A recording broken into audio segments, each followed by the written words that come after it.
রানের পরে চেয়ারম্যানই ফাঁস করুক আর ফেল করুক, নির্বাচন হোক আর না হোক, তারে চেয়ারম্যান ডাকে। একজন লোক বিদেশ যাবে, ভিসা চলে আসছে অথবা পাসপোর্ট করে ফেলছে, তারে অনেকে বিদেশি ডাকে। ছেলে মেয়ের বিয়ার আত হবে, কথাবার্তা ফাইনাল, অথবা এখনো হয় নাই, কথাবার্তা মোটামুটি হয়ে গেছে, বিয়া 15-20 দিন পরে একজন আরেকজনের বিয়ায় ডাকা শুরু করে দেবে। তাই বিয়ার তো আরো 15 দিন বাকি আছে, আছে কিনা? বিয়ার আগে বেয়াই না পরে বেয়াই? তাহলে 15 দিন বাকি থাকতে তার বেয়াই কর।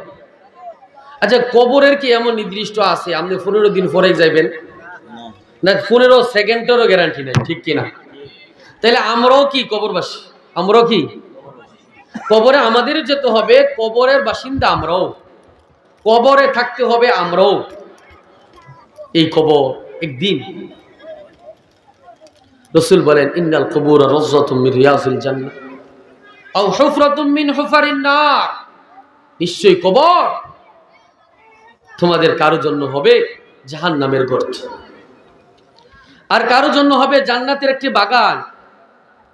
আচ্ছা বলেন তো, এই কবরটা বাগান হওয়া না হওয়া, এটা সাজাইবে আমি না আপনি? কে সাজাইবে বলেন?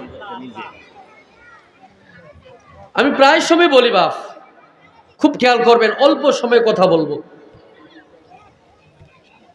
যে মাটির উপরের ঘর এটা আপনার, মাটির নিচের ঘর সেটাও কার? তো মাটির উপরের ঘর সেটা আপনি যদি সাজাইতে না পারেন, শুধু আপনি ঘরটা করছেন, প্লাস্টারও করেন নাই, আপনার সন্তান প্লাস্টার করবে, না পারলে আপনার নাতিরা আইসা আবার রং করবে, এটাও না পারলে তাদের সন্তানরা আইসা এসি লাগাইবে, কেউ আইসা ফার্নিচার কিনবে। কিন্তু কবরের মাটির নিচের যে ঘর, সেই ঘর, আমার ঘর আমি না সাজাইলে কেউ সাজাই দিবে না। আমার ঘর আমি যদি না সাজাই কেউ সাজাই দিবে না। আমার কবরে কেউ, আমার বিপদের সময় কবরের আযাব কেউ নিবে না, কেউ নিবে না। এই দুনিয়ায় তুই নেয় না। এফ সালমান রহমান মাত্র ৩৬,০০০ কোটি টাকা আত্মসাৎ করছে, জেলে ফুটতাছে। সন্তানরা কোথায়? একবারের জন্য তো কয় যা ঠিক আছে, একদিনের শাস্তিটা আমার আব্বার, একদিনের জেল খাটতে আমরা খাইতে, কারণ আমরা লাগেই তো সবকিছু করা আসছে। দুনিয়ায় যদি এই হালত হয়, তা আখিরাতের অবস্থা কি হবে বলেন? চুপ। দুনিয়ায় যদি আমাদের হালত এই অবস্থা হয়, তো বাপ আখিরাতে কি হবে বলেন? এই কবর, কবরের সওয়াল জবাবটা এতটা সহজ নয়।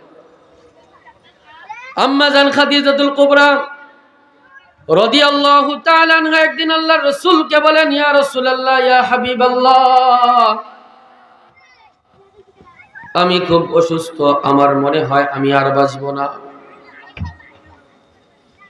আল্লাহ রাসূল বলেন, প্রিয় বিবি, এমনটা আপনি বলবেন না।